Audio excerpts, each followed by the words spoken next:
ایک بندہ بڑی دور سے آیا نبی پاک صلی اللہ علیہ وسلم کی زیارت کے لیے، بڑی دور سے۔ عرب کے جو سردار ہوتے تھے ان کے بڑے ناز نخرے ہوتے تھے، وہ خیر آج بھی ہیں، پروٹوکول کا ماحول آج بھی، یعنی وزیر صاحب کے آگے دو چار گاڑیاں نہ ہوں تو ان کو مزہ ہی نہیں آتا، پولیس والے آگے پیچھے بھاگیں تو حالانکہ ان کو نہیں پتا کہ جو پولیس والے آگے پیچھے بھاگ رہے ہیں نا، یہ حکومت بدلی تو گرفتار کرنے بھی انہوں نے آنا ہے، لیکن وہ بڑا مزہ آتا ہے جب لوگ گاڑی کے پیچھے بھاگتے ہیں۔ کیا بات ہے جناب، بڑی بات۔ اور ہماری طبیعتوں میں پتہ نہیں کون سی، یہ پیسے پھینکنے والے دوست مجھ سے ناراض نہ ہو جائیں، لیکن میں اکثر سوچتا ہوں کہ یار یہ کس طرح کا کام ہے کہ پہلا کھلارنے پھر آپ اکٹھے کرنے، تو آپ کٹھے دے دیں جس کو دینے ہیں، ختم ہو جائے بات۔ یعنی وہ محفل میں نا گپ شپ ہو رہی ہوتی ہے، اکٹھے کرنا لے پان دینا لے، کس چکر میں پڑ گئے۔ حضور غوث اعظم رضی اللہ تعالیٰ عنہ کی محفل میں شیخ یحییٰ نجار جایا کرتے تھے تو وہ کہتے تھے کہ ہم وہاں گنتے تھے آج کتنے بندوں نے توبہ کی، تو ہم سے گنے نہیں جاتے تھے، اتنے لوگ توبہ کرتے تھے۔ بزرگوں کی محفلوں میں توبہ کرنے والے گنے جاتے تھے، ہماری محفلوں میں پیسے گنے جاتے ہیں اور وہ پرچیاں دی جاتی ہیں۔ ایسا نہ کریں، اس سے گھٹن پیدا ہوتی، اور پھر جو نوٹوں والے ہوتے ہیں وہ فرنٹ سیٹوں پہ آ جاتے ہیں۔ بہت سارے غریب سوچتے ہیں کہ میرے پاس بھی اگر کرارے نوٹ ہوتے تو میں بھی آگے ہوتا۔ تو کم از کم یہ جو میلاد کی محفل ہیں ان میں تو سب کو ایک جیسا رہنے دے، یہاں تو امیر غریب کا فرق نہ ہو، اس کو تو مہربانی کریں۔ تو نبی پاک صلی اللہ علیہ وسلم کی خدمت میں وہ شخص بڑی دور سے آیا، تو عرب کے بادشاہوں کا مزاج تھا، پروٹوکول بڑا چاہتے تھے، ان کا تو یہ طریقہ تھا کہ حکمرانی کرنی ہے جیسے بھی ہو۔ اگر کسی غلام نے دھوپ میں بندھا رہ گیا، اونٹ اور چھاؤں میں نہیں باندھا تو درے مارتے تھے، اور اگر اس نے کھول کے باندھ دیا تو پھر بھی مارتے تھے، کہتے تھے اتنا سیانا ہو گیا تو انہیں پوچھا ہی نہیں، خود بخود ہی باندھ دیا۔ وہ شخص حضور کی بارگاہ میں آیا اور بہت سارے لوگوں کے پاس کیونکہ وہ جاتا تھا اپنے سربراہ کا پیغام لے کے، تو وہ کانپ رہا ہے جب حضور کی بارگاہ میں گیا، ڈر رہا ہے۔ اب ذرا بات کو سمجھنا، نبی پاک صلی اللہ علیہ وسلم نے اس سے فرمایا کیوں ڈرتے ہو، سادہ آدمی ہے، دیہاتی ہے، بدو ہے۔ اللہ کے رسول نے تھپ کی دی، کیوں ڈرتے ہو؟ تو کہتے حضور مجھے آداب نہیں آتے اور مجھے ڈر آتا ہے، کوئی بات اگر ایسی ہو گئی، آپ مدینے کی حکومت کے سربراہ ہیں تو کہیں آپ ناراض نہ ہو جائیں۔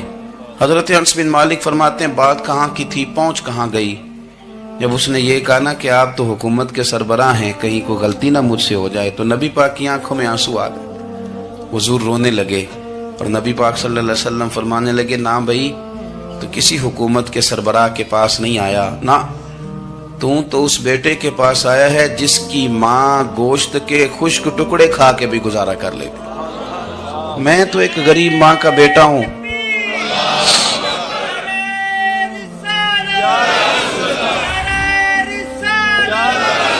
بھائی اگر آپ کا یہ ذوق بن جائے، دیکھو نا آج تو لوگ بھول جاتے ہیں نا، کپڑے بدل لیتے ہیں تو وہ سمجھتے ہیں کہ شاید سارا کچھ ہی بدل گیا، یعنی گاؤں سے آ کر پڑھنے والے بھول ہی گئے ہیں کہ کس کی ماں نے کتنا زیور بیچا تھا۔ لوگ بھول جاتے ہیں چیزوں کو، اپنے ماضی کو یاد رکھیں، آپ لوگوں کے ساتھ پیار کریں، آپ لوگوں کو موقع دیں، آپ تھوڑی سی اور کوشش کریں اس شخص تک جانے کی جو آپ کو مایوس نظر آ رہا ہے، پریشان نظر آ رہا ہے۔ یہ ہمیں میلاد والے محبوب صلی اللہ علیہ وسلم نے درس دیا۔ ایک اور پہلو، حضور سید عالم صلی اللہ علیہ وسلم نے، ہمارے ہاں نا ابھی بھی برادری کی تقسیم ہے، ابھی بھی، اور کچھ میں نے ایسے کمزور لوگ بھی دیکھے، یہ اس طرح کی حرکتیں ہارے ہوئے لوگ کرتے ہیں، ہارے ہوئے لوگ جو اپنے آپ کو سمجھتے ہیں کہ میں کوئی بڑا آدمی ہوں۔ بڑا آدمی تو اپنے اخلاق سے ہوتا ہے، اپنے کردار سے ہوتا ہے، اپنی سخاوت سے ہوتا ہے، لوگوں سے پیار کرنے سے ہوتا ہے۔ باقی یہ کہ بیٹھ کے کہانی سنانا کہ میں بڑا کچھ کرتا ہوں، تو جو کچھ کرتا ہوتا ہے اسے سنانے کی کوئی ضرورت ہے؟ ایک وہ بہت سارے لوگ آپ تعزیت کرنے جائیں نا والد کے انتقال کے بعد، تو ان بیچاروں کو بتانا پڑتا ہے کہ ابا جی میرے بغیر دوائی نہیں کھاتے تھے، تو میں کہتا ہوں اگر تیرے بغیر نہیں کھاتے تھے پھر بتانے کی ضرورت نہیں، پھر تو سارے گاؤں کو پتا ہوگا کہ تیرے بغیر نہیں کھاتے تھے، اور اگر کوئی دال میں کالا ہے تو پھر تیری وضاحت کوئی بندہ قبول نہیں کرے گا، تو آپ کو بتانا کیوں پڑ رہا ہے؟ اور آپ بار بار اس بات کا ذکر کیوں کر رہے ہیں کہ ہم بہت بڑے قبیلے کے ہیں؟ صاحب اگر آپ بڑے قبیلے کے ہیں تو پتہ ہوگا سارے علاقے کو آپ کتنا لوگوں کا خیال کرتے ہیں، آپ کس قدر محبت کرتے ہیں، آپ کا انداز کریمانہ کس طرح کا۔ پھر آپ کو بتانے کی کوئی ضرورت نہیں ہوتی، پھر خود بخود خبر ہوتی ہے۔ حضرت سیدنا ابو ذر غفاری رضی اللہ تعالیٰ عنہ، قبیلہ بنو غفار ایک بڑی شاخ تھی قبیلوں میں سے، جو لوگ اس زمانے میں مالدار قبیلوں سے تعلق رکھتے تھے، ان میں سے ایک بڑا نام تھا۔ ساری زندگی چودراہٹ کی، لیکن میلاد ایک انقلاب کا نام ہے۔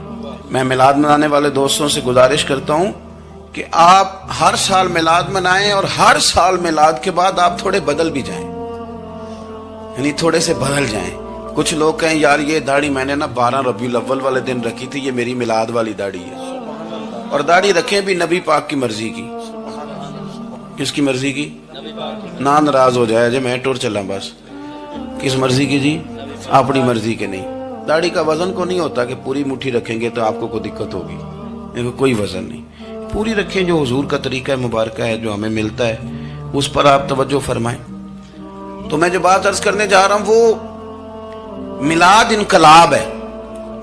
حضور سید عالم صلی اللہ علیہ وسلم کی بارگاہ میں آنے سے پہلے لوگ کچھ اور ہوتے تھے، اور یہاں سے ہو کے جاتے تھے تو پھر ان میں تبدیلی آتی تھی۔ میں سارا دن کرامتیں سناؤں نا کسی کو اپنے پیر صاحب کی، اور اپنے گھر میں بھی کہ میرے حضرت بڑے، میرے استاد بڑے، لیکن بیوی کے ساتھ اگر میں ترش لہجے میں بات کروں گا تو وہ کہے گی یہ سکھاندے نے تینوں پیر صاحب۔ دوست کہیں گے یہ سکھاتے ہیں آپ۔ تو آپ کی کہانیاں نہیں چلتی، آپ کا کردار چلتا ہے۔ حضرت ابو ذر غفاری رضی اللہ تعالیٰ عنہ فرماتے ہیں، چونکہ میں چودھری تھا، سیدنا بلال حبشی رضی اللہ تعالیٰ عنہ کے پاس میں بیٹھا تھا، کسی بات میں بات آگے بڑھی اور بڑھتے بڑھتے بات شکرنجی تک چلی گئی۔ رائے کے اختلاف نے باتوں میں تلخی پیدا کر دی، اور جب تھوڑے لفظ اور تیز ہوئے تو میں نے انہیں کہہ دیا چپ کر، تو ابشن کا بیٹا ہے۔ کس کے بیٹے تھے حضرت بلال؟ کہتے ہیں جب انہوں نے مجھے کہا تو میرا دل بڑا ٹوٹا، لیکن میں نے ارادہ کیا کہ میں نے حضور کی بارگاہ میں نہیں عرض کرنی ہے۔ اب ہر بات کی ہم حضور کی بارگاہ میں شکایت کریں، لیکن میں جا کے مسجد میں بیٹھا، اور جب سرکار آئے نا، ارادہ نہیں تھا کہ عرض کروں گا، لیکن حضور کا چہرہ دیکھا تو دکھ میرا خود ہی تازہ ہو گیا۔ رونے کا بھی تو تب ہی مزہ آتا ہے نا کوئی اپنا ملے تو۔ فرماتے ہیں کہ میرے آنسو نہ بغیر اختیار کے چھلک پڑے، اور میں کھل کے روئے، کھل کے۔ قربان جاؤں محبوب کے بھی حضور نے پاس نہیں بلایا، بلکہ نبی پاک اٹھ کے خود میرے پاس آئے اور مجھے کندھوں سے پکڑ کے سینے سے لگایا، اور جب میں کھل کے رو لیا تو حضور میرے آنسو پوچھنے لگے۔ کچھ شعر ایسے ہوتے ہیں جو کسی نے کہے ہوتے ہیں، اور کہنے والا جو ہوتا ہے وہ صاحب حال ہوتا ہے، تو اس میں کچھ خوبصورتی زیادہ ہی ہو جاتی ہے۔ ایک پنجابی کے شاعر ہمارے گجرات میں گزرے، بزرگ تھے، ان کا ایک شعر ہے، وہ کہتے ہیں ایک واری میری آنکھیاں چوں اونا نے اتھرو پونجے سن، ایک واری میری آنکھیاں چوں اونا نے اتھرو پونجے سن، ہن تے چسکا پہ گیا رونے دا۔ ایک واری میری آنکھیاں چوں اونا نے اتھرو پونجے سن، ہن تے چسکا پہ گیا رونے دا، تے ہر ویلے آہو زاری دا۔ تو میں روز رونے لگا ہوں، مزہ ہی بڑا آیا ہے جب سے محبوب نے چپ کرانا شروع کیا میرے عزیز۔ اور پھر حضرت بلال حبشی رضی اللہ تعالیٰ عنہ چونکہ حضور کے غلام تھے، اور انہیں پتہ تھا کہ سرکار میری ناز برداری کرتے ہیں، حضور نے چپ کرایا۔ فرمایا کیوں روتے ہو؟ تو عرض کرنے لگے یا رسول اللہ صلی اللہ علیہ وسلم، اگر میں ابشن کا بیٹا ہوں تو میری تو غلطی کوئی نہیں نا، یہ تو تقسیم اللہ کی ہے نا۔ الذی خلقک فسواک فعدلک فی ای صورت ما شاء رکبک، جس طرح وہ چاہتا ہے، جس کو چاہتا ہے اس طرح کی اس کی صورت بنا دیتا ہے۔ تو مجھے ابشن کا بیٹا کہا جاتا ہے، میری غلطی کیا ہے؟ حضرت بلال نے بھی نہیں بتایا کس نے کہا، لیکن نبی پاک صلی اللہ علیہ وسلم نے کیا فرمایا؟ امام یوسف صالحی نے لکھا ہے، ذرا غور کرنا بات پر، تسلیاں لوگ اور رنگ میں بھی دیتے ہیں، پر یہ تسلی بڑی انوکھی ہے۔ حضور فرمانے لگے بلال اگر تو ابشن کا بیٹا تو پریشان کیوں ہوتا ہے؟ کالے رنگ والی ماں کا بیٹا ہے تو پریشان کیوں ہوتا ہے اگر تیری والدہ کا رنگ کالا ہے تو؟ عرض کی حضور آپ کیا فرمانا چاہتے ہیں؟ تو سرکار فرمانے لگے میں دو ماؤں کا بیٹا ہوں، ایک جناب آمنہ جنہوں نے مجھے پیدا کیا، اور ایک حضرت ام ایمن جنہوں نے میری پرورش کی، مجھے بڑا کیا۔ حضور فرمانے لگے میری ماں آمنہ کا رنگ گورا تھا اور میری ماں ام ایمن کا رنگ کالا ہے۔ تو فرمایا اگر تجھے کسی نے کالے رنگ والی ماں کا بیٹا کہا تو اسے کہہ دینا مدینے والی محبوب کے بھی تو ایک والدہ کا رنگ کالا ہے، تو کہہ دینا۔ حضرت بلال کہتے ہیں کہ وہ اس طرح کی تسلی تھی، طفل تسلی نہیں جس طرح کی ہمیں دی جاتی، وہ اس طرح کی خوبصورت تسلی تھی کہ اس کے بعد میرا دل ایسا ٹھنڈا ہوا، پھر کسی کا تانا نہیں رہا، پھر کسی کی تکلیف نہیں رہی۔ رسول پاک صلی اللہ تعالی علیہ وسلم نے یہ جو آج تقسیم ہے ہمارے ہاں اونچ نیچ کی، چھوٹے بڑے کی، ذات برادری کی، حضور فرماتے ہیں میں نے پاؤں کے نیچے رکھ کے کچل دی، اب اس کا کوئی سٹیٹس نہیں رہا۔ رسول پاک صلی اللہ علیہ وسلم احساس والے نبی ہیں۔